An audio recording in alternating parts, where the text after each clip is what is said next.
Has bought single-family homes to turn into group homes, and that he ran a program at this hotel where he says he tried to provide food, shelter, and treatment for people in need. What is up, guys? Tyson Dela Cruz here. Thank you so much for rocking with me. This man has been using the most vulnerable people in our society, homeless folks, as his personal ATM machine. And when I break down what he did, you're going to understand why I'm heated about government programs with no oversight. Let me paint the picture for you. Cedric Dean and his crew would literally go to homeless shelters, encampments, and halfway houses looking for people living on the streets. They'd offer these desperate folks free food, temporary housing, or small payments. Sounds like charity, doesn't it? But here's the catch. They wanted their Medicaid information in return. Now, as we mentioned, we arrived here around 1:30. There was around 15 FBI agents walking around the home.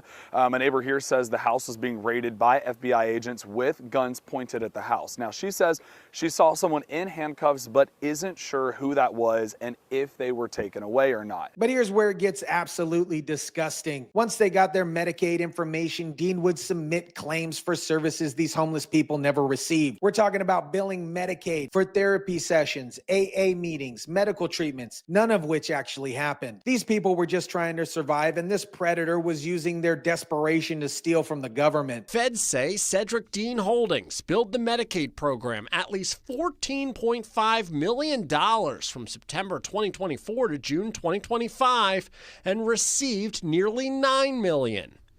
This graphic, provided in court documents, shows how some of the money was routed to accounts that were used to pay for cars and houses. But get this, they were billing 894% more than the next highest provider for similar services. That means they were claiming to provide almost 9 times more services than legitimate providers. That's not suspicious at all, isn't it? The most evil part, in one case, this fool submitted claims for 54 services for someone who was already dead. You hear me? He was billing Medicaid for treating a dead person. That's how greedy and heartless this operation was. Now, let me tell you about this guy's background because it gets worse. Cedric Dean already spent 28 years in prison on 2 separate convictions. At 16, he got convicted for robbery and did 5 years. Then he got caught stealing crack cocaine and then did federal time until 2017. So this was a career criminal who figured out a new way how to steal. But here's what really gets me heated. While he was stealing millions from Medicaid, people were dying in his so-called help program.